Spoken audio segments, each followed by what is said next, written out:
on va partager ensemble. euh, alors, je vais faire un petit retour en arrière. Vous commencez à être habitués hein, avec moi. Un petit retour en arrière sur le message de dimanche dernier. Plusieurs qui sont là n'étaient pas là. Où je disais que régulièrement, c'est pas systématique. C'est pas systématique, c'est pas chaque semaine. Mais souvent, je repasse voilà, le message que j'ai apporté dans ma tête. Je me refais le message. Et, euh, et là, et des fois, il y a des choses qui s'ajoutent et qui s'ajoutent en fait. Et là, c'est ce qui s'est passé.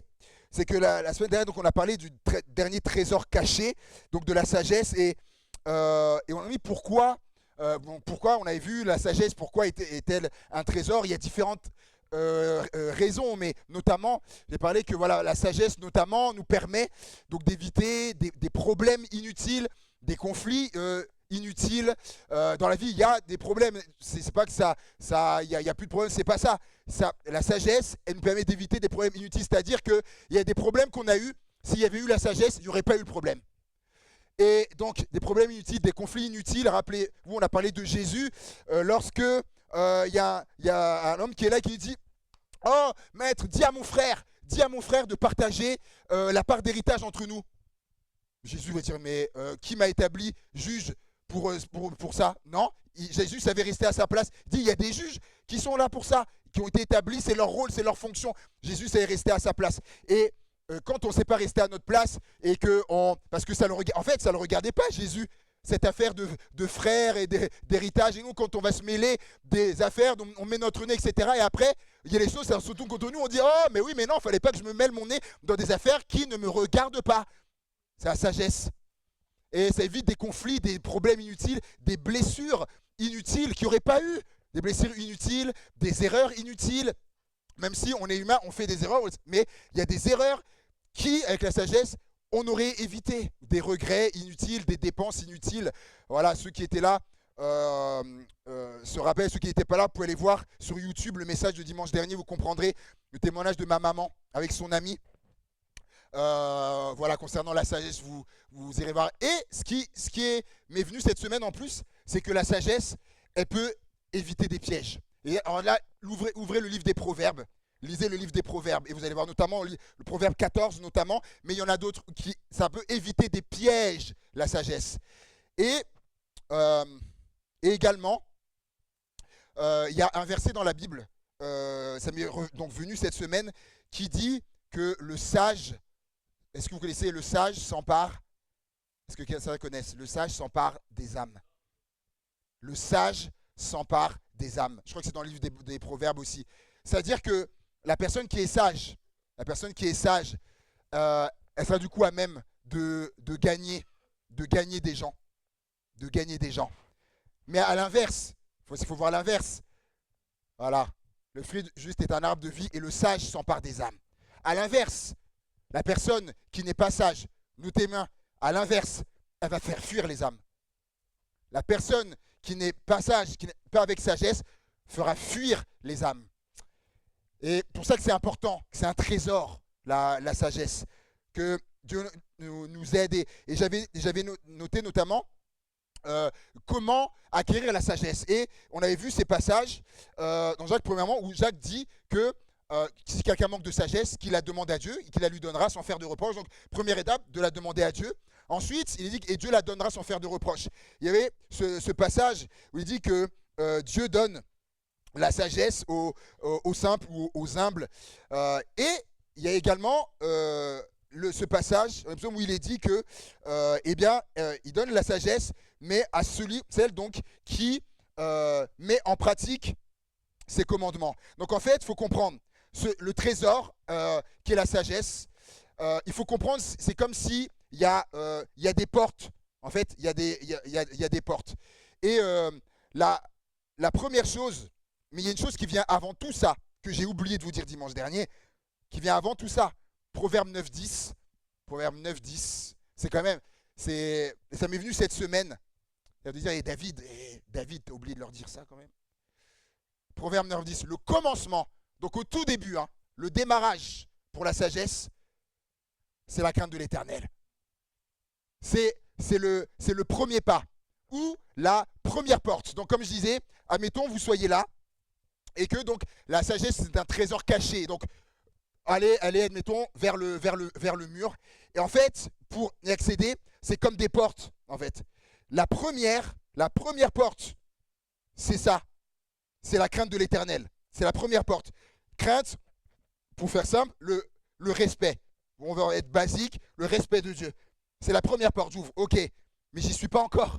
J'y suis pas encore. L'autre porte, c'est là, quand Jacques nous dit qu'il demande, qu'il a demandé à Dieu. Dieu la lui donnera. C'est la deuxième porte, de demander à Dieu. Mais il y a une autre porte encore, comme on a vu dimanche dernier. C'est celle, ok, mais Dieu la donne, il ne donne pas n'importe comment. Il la donne à travers, en fait, la mise en pratique des Écritures. Ouais. Et du coup, elle devient effective après dans la vie. Et là, troisième porte, et je peux du coup arriver à ce trésor caché là. Mais la première chose, le premier pas, première porte, c'est la crainte de l'Éternel. C'est le respect de Dieu. Comme quoi, c'est pas mal dans la semaine des fois de repenser au message. Et la sagesse commence par là. Et c'est la donc, première porte. Et le commencement, c'est ce qui vient en premier. Tu mets la diapo d'après, s'il te plaît. Le commencement. Donc la définition, c'est ça. Le commencement, c'est faire la première partie d'une chose ou d'une série de choses. C'est ça le commencement. Comme par exemple, voilà, commencement d'un film, c'est la première scène. Ou quand on va jouer à un jeu, celui qui commence, ou c'est celle qui va commencer à jouer en premier. Donc c'est ça. Et concernant la sagesse, donc c'est ce qui est en premier, c'est en rapport avec Dieu. C'est le respect de Dieu. Et on voit ça d'ailleurs dans d'autres endroits de la Bible. Je vous pose la question, est-ce que vous savez, plusieurs le savent, comment commence la Bible? Au commencement, et le troisième mot, au commencement, Dieu. Ah, tiens, au commencement, Dieu. Et ça je suis interpellé par ce passage depuis un moment. Et au commencement, Dieu. On voit que dans les trois premiers mots de la Bible, on retrouve Dieu dedans. Vous allez comprendre après, on retrouve Dieu dans les trois premiers mots de la Bible. Parce que finalement, la Bible, elle aurait pu commencer par, je me suis mis un exemple, elle aurait pu commencer par, au commencement, la terre était informe et vide, et Dieu décida alors de créer les cieux et la terre. Non. Ça aurait pu, non, mais Dieu, qui est l'auteur de ça, a voulu dès le départ, au commencement, Dieu, en premier. Et vous allez comprendre qu'il y a un but à ça. Le message est clair, direct. Dieu signifie qu'il est au commencement. Il est au commencement, c'est-à-dire en premier. Il est en premier. Et d'ailleurs, Dieu n'est pas juste au commencement. Il est le commencement. Apocalypse chapitre 1, verset 8. Apocalypse chapitre 1, verset 8. Je suis l'alpha et l'oméga, le commencement et la fin. Je suis le commencement et la fin. Colossiens 1, 17, il est avant toute chose. Et toute chose subsiste en lui. Il est la tête du corps de l'Église. Il est le commencement, le premier né d'entre les morts, afin d'être en tout le premier. En tout le premier. Et alpha, pour ceux qui ont fait du grec, alpha, j'avais envoyé la photo sur le lien, mais c'est pas grave si on la met pas, mais ceux qui connaissent, alpha, bêta, gamma, etc. L'alpha, c'est la première lettre de l'alphabet grec. Première lettre. Jésus signifie je suis le premier. C'est moi qui suis le premier. Waouh! Et pour ça que j'ai donné comme titre à ce message, on va passer au titre s'il te plaît, passer comme titre à ce message et qui va nous tenir pendant plusieurs dimanches, pendant plusieurs semaines, Dieu en premier. Dieu en premier. Et la première chose qu'on va voir, c'est un texte, une parole de Jésus dans Matthieu chapitre 6. Dans Matthieu chapitre 6 au verset 33, Matthieu 6, 33, où Jésus va dire ceci, cherchez deuxièmement, le troisième, cherchez premièrement le royaume de Dieu et sa justice, et toutes ces choses vous seront données en plus. Cherchez premièrement en premier. Une autre traduction de la Bible du Semeur nous dit donc, faites donc du règne de Dieu et de ce qui est juste à ses yeux, votre préoccupation première.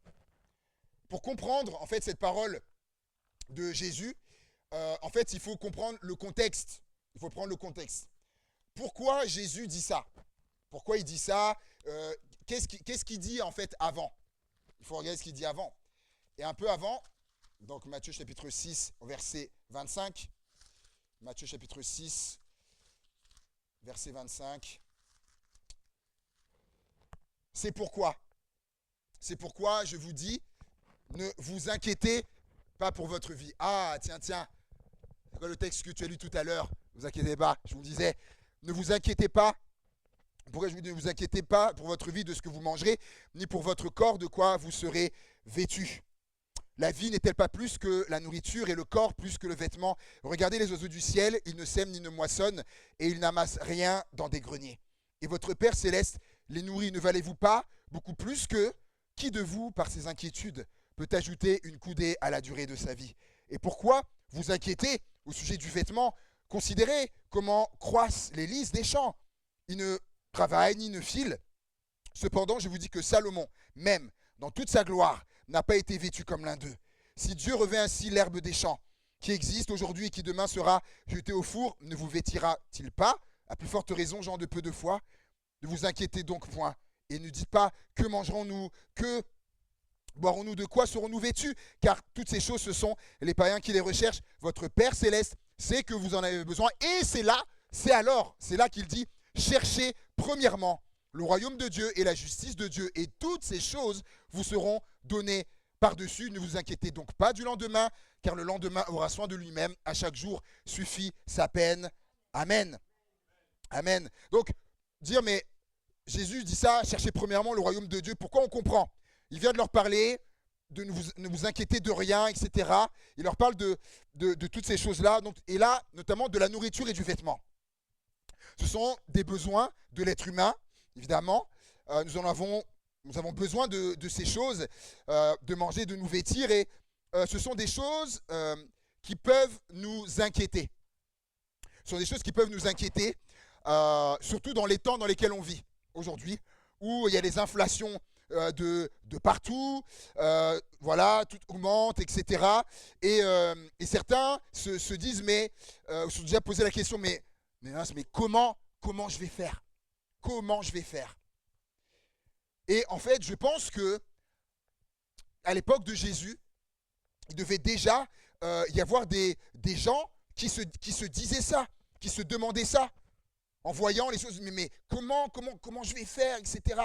Et ils étaient inquiets, comme on a pu, avouons-le, comme on a pu l'être, nous aussi à un moment donné. Et certains, et du coup, étaient inquiets par rapport à ces sujets. C'est pour ça que Jésus commence, justement, il commence par quoi? Qu'est-ce qu'il dit en premier? Qu'est-ce qu'il leur dit? Ne vous inquiétez pas. En premier, c'est la première chose qu'il leur dit. Ne vous inquiétez pas. Parce que Jésus il sait que cette inquiétude, elle est là. Et il va le dire donc à 4 reprises. Il va leur dire ne vous inquiétez pas, etc. Et Jésus dit, il nous rappelle ce matin, Jésus dit à quelqu'un ce matin, ne t'inquiète pas. Ne t'inquiète pas pour ta vie, de ce que tu mangeras, de quoi ton corps sera vêtu, etc. Il dit à quelqu'un, ne t'inquiète pas. Ne t'inquiète pas. Et moi j'aime, quand Jésus commençait à prendre des images, moi j'aime beaucoup ça. Et il va prendre 2 images. Et il va dire, donc la première image qu'il va prendre, c'est les oiseaux. Il va dire, mais les oiseaux, il va leur dire, regardez, ils ne sèment pas, ils ne moissonnent pas, ils n'amassent rien dans les greniers, et pourtant, ils mangent. Ils mangent. Il ne faut rien de ces choses-là, et pourtant, ils mangent. Moi, je trouve ça formidable quand même. Tu ne sèmes pas, tu fais pas, etc. Hein, mais tu manges. Et il va leur dire, mais pourquoi? Mais il dit, mais parce que votre Père là-haut. Et en plus, il dit ça, il dit votre, hein, parce que votre Père là-haut, il les nourrit. Il les nourrit. Et il va leur parler après de valeur. Il va leur parler de valeur. Et en l'occurrence, Dieu se préoccupe que les oiseaux aient à manger. Et donc il va dire, mais s'il le fait pour des oiseaux, il va le dire, qui ont moins de valeur que vous, mais il dit, mais il va le faire pour vous. Il le fera pour vous. Il poursuit, deuxième image qu'il prend. Il va parler des lys des champs. Lys des champs. Merci. Et il va dire, il ne travaille pas, il ne file pas, mais il va dire les lys des champs, ils sont vêtus. Là, on a une fleuriste au fond là. Elle connaît tout ça. Un jour, si vous voulez faire des beaux bouquets, allez la voir là où elle travaille. Et en plus, c'est bien comme ça. Elle aura des clients, tout ça. En plus, pour elle, c'est bien. Toi, je fais ta pub. Et, euh, et il dit, mais ils sont vêtus. Ils sont vêtus. Et pas n'importe comment. Pas n'importe comment. Il va dire, mais même Salomon, dans toute sa gloire, n'a pas été vêtu comme l'un de ces lys des champs. Jésus est en train de dire qu'ils sont mieux vêtus. Oh là là. Il dit, mais ils sont mieux vêtus que Salomon dans toute sa gloire. Et ce sont des lys des champs. Il dit que, mais s'il met un tel soin pour des fleurs, il dit même certaines pour des herbes qui vont après certaines jeter au feu, il dit, mais à plus forte raison, il le fera pour vous, il te vêtira. Au verset 31, il dira, ne vous inquiétez donc point et ne dites pas, que mangerons-nous? Que boirons-nous? Du coup, de quoi serons-nous vêtus? Car toutes ces choses, ce sont les païens qui les recherchent. En fait, Jésus dit, tous ces questionnements-là, Jésus il dit c'est normal. Il dit c'est normal pour des gens qui n'ont pas Dieu. Il dit c'est normal. C'est ça en fait. Il dit pour les gens qui n'ont pas Dieu, c'est normal. Il dit mais vous, il doit y avoir une différence. Il dit vous avez Dieu. Vous avez Dieu. Vous avez un père. Vous avez un père là-haut. Et parce que vous avez un père là-haut qui s'occupe de ça. Vous savez, quand je sais que quelqu'un s'occupe de quelque chose pour moi, qui s'occupe de quelque chose, et en plus que cette personne s'occupe de ça et elle le fait bien, moi, je dors sur mes deux oreilles. Hein. Je suis tranquille. Quand je sais que la personne s'occupe, et en plus je sais, elle s'occupe de... Mais du coup, et en fait, c'est un peu ça que Jésus veut nous faire comprendre. Dieu, il fait tout parfaitement. Donc, sachant qu'il s'occupe de ça, normalement, je dois dormir sur mes deux oreilles. Je dois dormir sur mes deux oreilles. Il s'occupe de ça. Et pour ceux qui ont, en votre absence, pour ceux qui ont des chats, pour ceux qui ont des chiens, certains les emmènent, on va grand, d'autres pas, donc des fois ils les laissent. Ils trouvent quelqu'un pour s'en occuper. Ah, ils passent, voilà, la litière, ils nourrissent, etc. Quand vous avez quelqu'un comme ça, de confiance, vous savez que en votre absence, vous êtes en vacances, que la personne, elle passe. Est-ce que vous êtes quand même tranquillisé, hein? Pourquoi? Parce que vous savez que quelqu'un s'occupe de votre chat ou du chien. Et oui, parce que vous savez qui s'occupe. Et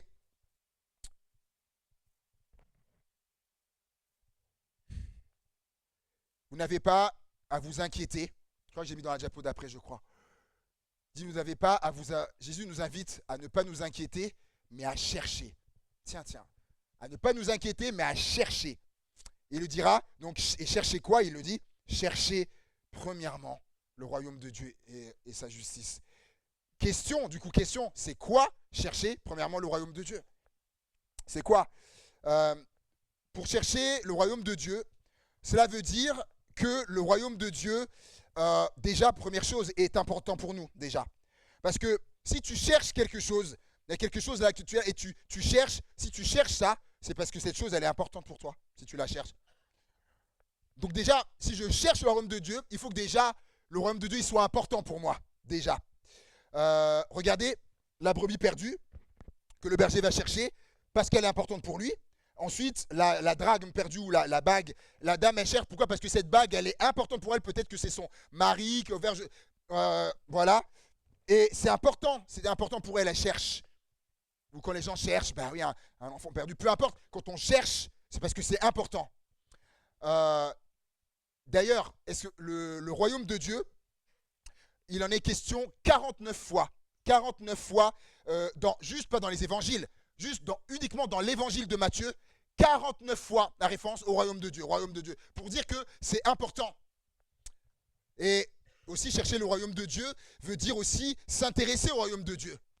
S'intéresser, il y a un intérêt. Car quand tu cherches aussi quelque chose, il y a un intérêt pour toi. Et le royaume de Dieu, vous savez qu'il est recherché 200 fois sur Google par mois.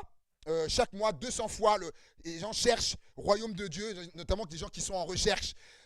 200 fois, donc 2400 recherches par an, uniquement sur Google, et ça c'est la France. Et chercher premièrement le royaume de Dieu, c'est chercher premièrement la volonté de Dieu. Certains vont dire, mais pourquoi? Chercher, ceux qui prennent des notes, chercher premièrement le royaume de Dieu, c'est chercher en premier la volonté de Dieu. Pourquoi je dis ça? Juste après, lorsque Jésus parle de ça, chercher premièrement, juste après, dans Matthieu 7, au verset 21, regardez ce qu'il va dire. Dans Matthieu 7, au verset 21, il va dire, ceux qui me disent Seigneur, Seigneur, Seigneur, n'entreront pas tous dans le royaume des cieux. Donc là, il parle du royaume, dans le royaume des cieux. Mais celui-là seul qui fait la volonté de mon Père qui est dans les cieux. Chercher premièrement le royaume de Dieu, c'est chercher premièrement la volonté de Dieu. Jésus relie le royaume de Dieu à la volonté de Dieu. On a tous une volonté propre, mais chercher premièrement le royaume de Dieu, c'est chercher d'abord en premier la volonté de Dieu et pas la mienne. Comme Jésus a dit lorsqu'il était dans Gethsémanée, un combat difficile pour lui intérieur, mais à un moment donné, il va dire, Seigneur, non pas ma volonté, parce qu'il dit, Seigneur, tu aurais pu me faire que cette coupe elle s'éloigne de moi, que j'aille pas à la croix, mais il dit, mais non pas ma volonté, mais ta volonté. Et je crois que dans nos vies, on doit être à même de dire ça aussi, dans nos vies. Seigneur, il y a ma volonté là, dans ce que je veux, mais Seigneur, pas ma volonté, mais ta volonté. C'est ça, chercher premièrement le royaume de Dieu. Entre autres, on va voir d'autres choses. Et quelle est sa volonté? Lorsque Jésus dit ça, ce n'est pas ceux qui me disent Seigneur, Seigneur qui entreront dans le royaume, mais ceux qui font la volonté de mon Père. Lorsqu'il dit ça, juste avant, verset 15, il va dire, gardez-vous des faux prophètes. Ils viennent à vous en vêtements de brebis, mais au-dedans, ce sont des loups ravisseurs. Vous les reconnaîtrez à leurs fruits. Cueille-t-on des raisins sur des épines ou des figues sur des chardons? Tout bon arbre porte de bons fruits, mais le mauvais arbre porte de mauvais fruits. Un arbre ne peut porter de mauvais fruits, ni un mauvais arbre porter, lui, de bons fruits. Tout arbre qui ne porte pas de bons fruits est coupé et jeté au feu. C'est donc à leurs fruits que vous les reconnaîtrez. Et là, il dit, ceux qui me disent Seigneur, Seigneur, ce n'est pas ceux-là qui entrent dans le royaume, mais ceux qui font la volonté. Donc, c'est relié en fait. Et sa volonté, c'est de se garder, bon, il y a d'autres choses, de se garder aussi des faux prophètes. Se garder des faux prophètes. Et parce que autant il existe des vrais prophètes. Un que on a rencontré, qui vraiment, c'était la première fois comme ça que j'étais face vraiment à un ministère, un vrai ministère, pas les charlatans, un vrai ministère de prophètes, où lorsque on vit un moment compliqué par rapport à notre grande, elle avait 3-4 ans, et il y avait une réunion qui avait été faite, et donc il était l'orateur, et on avait des baptêmes le lendemain, il était l'invité, c'est un Américain, Jerry Vaughan. Et on était lors de cette réunion, et à un moment donné, il est là, et puis il commence à aller donc, vers les gens, on était tous là en rond, et à un moment donné, il me dit, je ne sais pas si j'étais en premier ou moi, j'ai bu, et il me dit, la saison que tu es en train de traverser là prendra fin. Et lorsqu'il dit ça, je m'effondre en larmes. Parce qu'intérieurement, c'était difficile intérieurement. Et lui, il ne sait pas, il vient d'arriver des États-Unis et il dit ça. Il va vers un autre, je me rappelle, frère derrière moi. Et il dit, ta relation avec ton père depuis l'enfance, etc. Mais Dieu va faire. Il s'effondre en larmes. Il va vers une autre. Il dit, voilà, c'est la première fois que je vivais ça. Voilà, la Bible en parle, les prophètes, il y a des véritables ministères de prophètes. Et d'ailleurs, je vous dis ça de lui, mais les gens disent ça de lui partout dans le monde. Hein, il a été dans le monde entier. Mais il y a des vrais prophètes. Mais il y a des faux prophètes. Est-ce que vous savez que selon il y aurait dû y avoir le déluge le 25 décembre? Certains ont vu ça? Tu vas pouvoir mettre la photo, je ne sais plus si je l'ai mise, ouais. Certains ont vu ça? C'est au Ghana, je crois, il est ghanéen, je crois. Ouais, en plus, prophète Noé, oui, en plus, il a poussé le truc haut, hein, prophète Noé. Et avec ça, on rigole, mais sauf que c'est malheureux. Quand vous avez eu, je ne sais pas si certains ont vu les vidéos, les attroupements, parce qu'ils disaient aux gens, c'est le déluge, le 25 décembre, etc. Dieu va détruire par le déluge et tout ça. Et on voit les cohues, vous voyez les vidéos, les gens, certains auraient pu mourir, écrasés, les gens voulaient aller dans les arches, etc. Parce qu'ils croyaient. Jésus a dit, vous les reconnaîtrez à leurs fruits.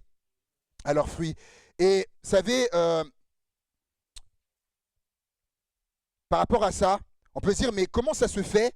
Comment ça se fait que des gens voilà, ont écouté, l'ont cru, etc.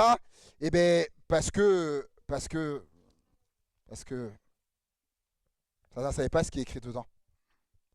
Et du coup, ils se sont confiés en lui en premier, dans ses paroles à lui en premier, au lieu de se confier du coup en Dieu en premier. Parce que Dieu, il a dit quoi? Qu'est-ce qu'il a dit? Vous pouvez me rappeler ce que Dieu a dit dans Genèse au chapitre 9 et au verset 11?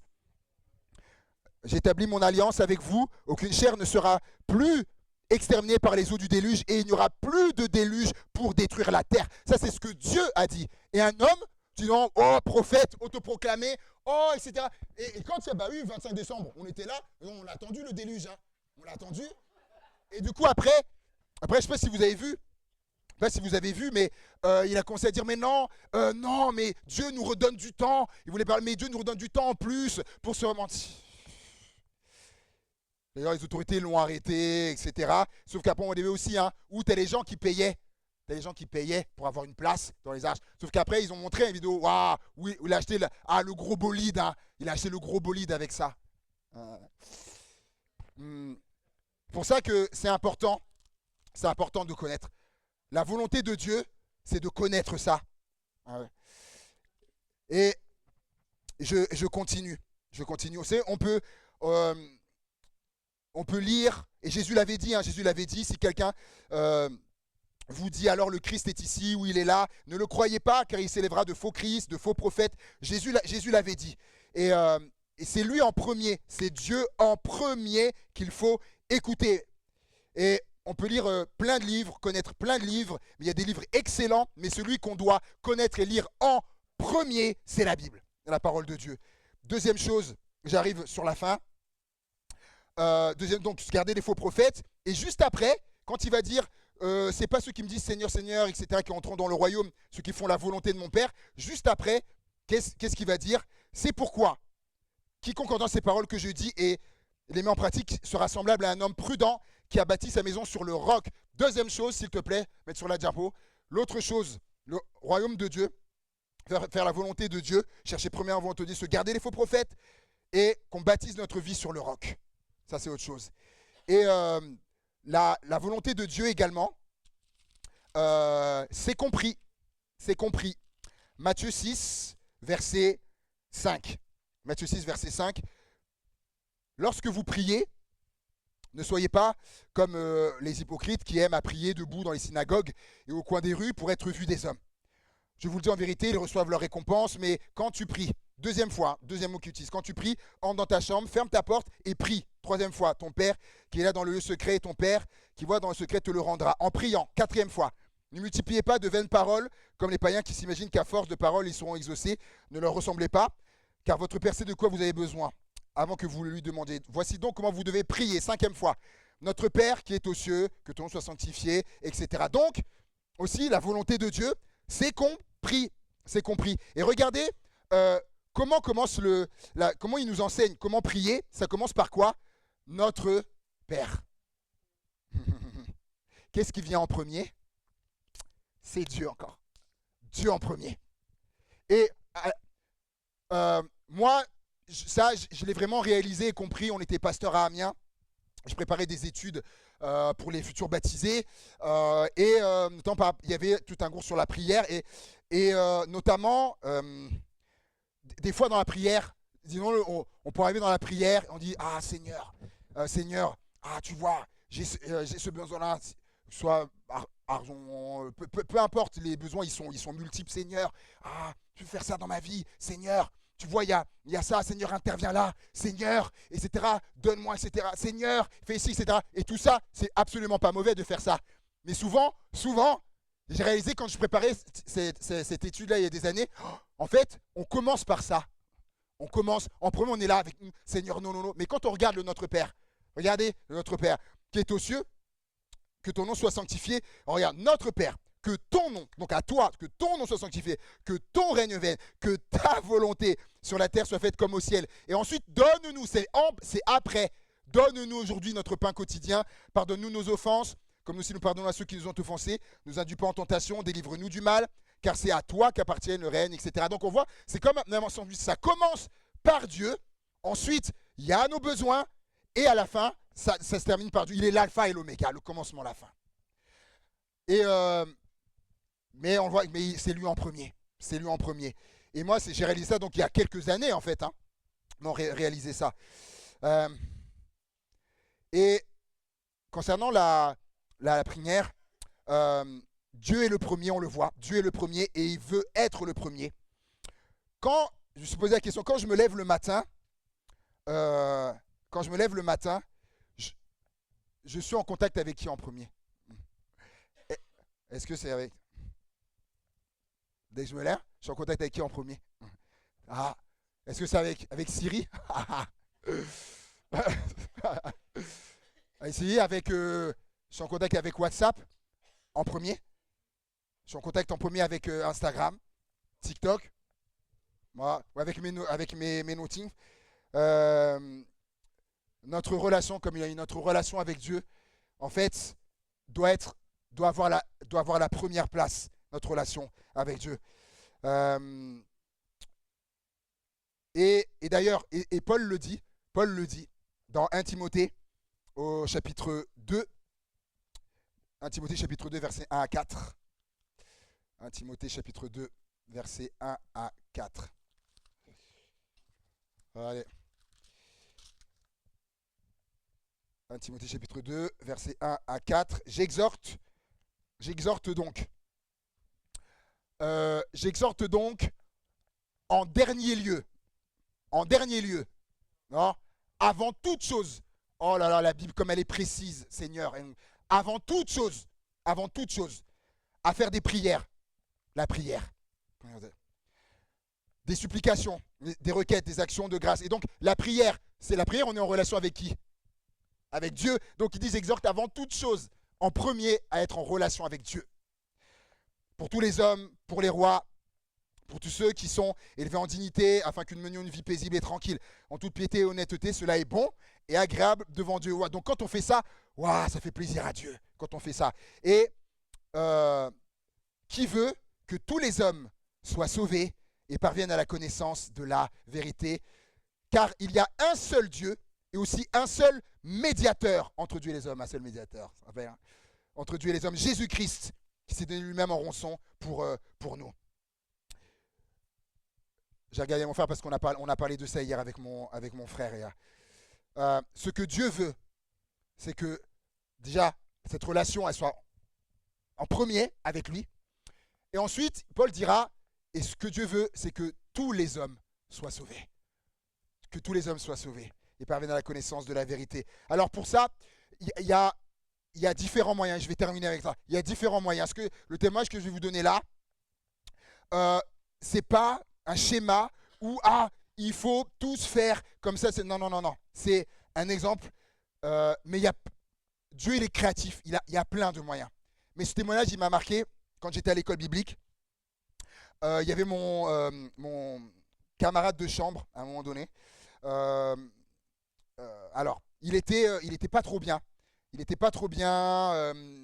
Voilà, il traversait un moment pas simple et j'ai vu qu'il était pas bien. Et alors, régulièrement, avec une équipe, on allait dans les rues pour témoigner, pour parler de Jésus et pour distribuer des choses, etc. Et il avait résolu, et lui, jamais il venait. Jamais il venait parce que il est, comment dire ça, pour lui, il n'était pas trop à l'aise, il craignait un peu, tout ça, il ne savait pas trop, donc il préférait pas. Mais il y avait une envie qui était là, mais il disait, je ne saurais pas faire, et donc il y a toutes sortes de blocages qui devaient tomber. Et un jour, donc, il avait résolu, il a dit, la prochaine fois, donc vous allez y aller, la prochaine fois, je viens avec vous, je serai avec vous. Moi, j'étais tout content, génial, ouais. Et le jour arrive, c'était les samedis qu'on faisait ça, le minibus est là, on va partir, et je ne vois pas, et je le vois allongé dans la chambre sur son lit, je dis mais on va partir, tu viens pas? Et il dit non, finalement finalement, je vais rester là, je viens plus, tout ça. Et je dis, mais mince, tu voulais venir et tout. Et il dit, non, je suis pas bien, je reste là. Moi, on ne force pas, il n'y a pas de souci. Du coup, hop, on y va. Et là, on entre dans les véhicules, dans le véhicule, voilà. On allait, je revois la scène comme si c'était hier. Et on allait sortir, il y a le grand portail de l'école biblique. Et on part. Et là, quelqu'un me dit, arrête-toi, arrête-toi. Et vu dans le rétro, et je vois mon ami qui était là en train de courir derrière, courir comme ça. Et on s'arrête, il dit, non, attendez un peu, moi, je viens. Je dis, d'un coup, maintenant tu viens maintenant. Oui, oui, oui, je viens et tout ça. Ok. Mais à un moment donné, moi, comme quelqu'un, moi, j'aime comprendre les choses. Je comprends. Il y a eu un changement. Qu'est-ce qui s'est passé pour que tu viennes? Et donc je lui demande. Il dit en fait, j'étais sur le lit. J'étais sur le lit là.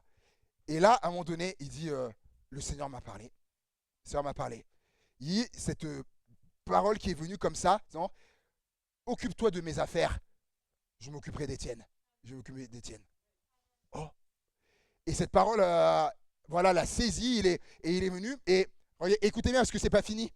On va, donc à l'évangélisation, on fait, etc., tout ce qu'on a à faire, on rentre. Pareillement, au moment où on partait, on allait passer le portail, on revient, on passe le portail, on entre dans la cour de l'école biblique. Son téléphone, il sonne. Son téléphone sonne. Alors, oui. Et donc il parle, etc. On voit qu'après, on sent comme de la joie, quoi, mais bon, on n'a pas entendu la conversation. Et là encore, derrière, je dis, tu peux pas laisser comme ça. Tu dois me dire qu'est-ce qu'il y a eu. Là, tu es tout en jouet, tout ça. Il me dit, c'était ma mère. Il dit, en fait, elle me dit, elle dit, je suis allé au courrier. Je suis allé au courrier, il y avait des enveloppes, tout ça. Il dit, il y avait une enveloppe pour toi. Et comme tu n'es pas là, il dit, permis, je l'ai ouverte, etc. Et il dit dedans, il y avait un chèque pour toi dedans. Il y avait un chèque. Et elle dit un chèque elle lui dit le montant qu'il y avait. Et en fait, ce qu'il faut savoir, c'est que ce chèque qui était là, le montant, c'était le montant des mois qui lui restaient à payer de l'école biblique. Et en fait, il était soucieux parce qu'il n'avait plus d'argent. Il se disait, comment je vais faire pour payer? Et la somme exacte des mois qui restaient pour ça. Et Dieu lui avait dit, occupe-toi de mes affaires, premier, je m'occuperai d'Étienne. Il a obéi, il a cherché en premier Dieu, comme je dis, peu importe la manière, tu peux dire, oh, tu dois faire ça, on doit faire ça comme lui. Non, il a dit, ok, Seigneur, je te mets en premier. Et Dieu, il a fait derrière. Et comme c'est noté, cherchez premièrement le royaume de Dieu et sa justice, et toutes ces choses, donc ces choses dont vous avez besoin, et toutes ces choses vous seront données par-dessus. Si tu cherches en premier le royaume de Dieu, tu auras par la suite ce dont tu as besoin. Et cherche en premier le royaume de Dieu. Accorde de l'importance au royaume de Dieu. Intéresse-toi au royaume de Dieu. Cherche les intérêts du royaume de Dieu. De comment tu peux faire aussi pour participer à ça en ne négligeant pas le reste. Fais du royaume de Dieu. Cherche en premier le royaume de Dieu sans négliger le reste que tu vas faire. Mais cherche en premier le royaume de Dieu et tu verras ce que Dieu fera pour toi. Amen. Amen. On prie le Seigneur. Alléluia. Gloire à toi, Jésus. Alléluia. Merci, Seigneur. Tu es merveilleux. Tu es merveilleux, Seigneur. Et Seigneur, on te bénit pour ta parole, qui est une mine d'or. Une mine d'or. Merci pour tout ce qu'elle recèle. Merci pour tous ces trésors qui sont là, pour notre âme, pour notre croissance, Seigneur mon Dieu. Qui sont là aussi pour notre relation avec toi, pour qu'on dise spirituellement, Seigneur, pour qu'on aille de progrès en progrès, pour qu'on comprenne, pour que notre esprit s'ouvre, Seigneur mon Dieu. C'est clair, alléluia.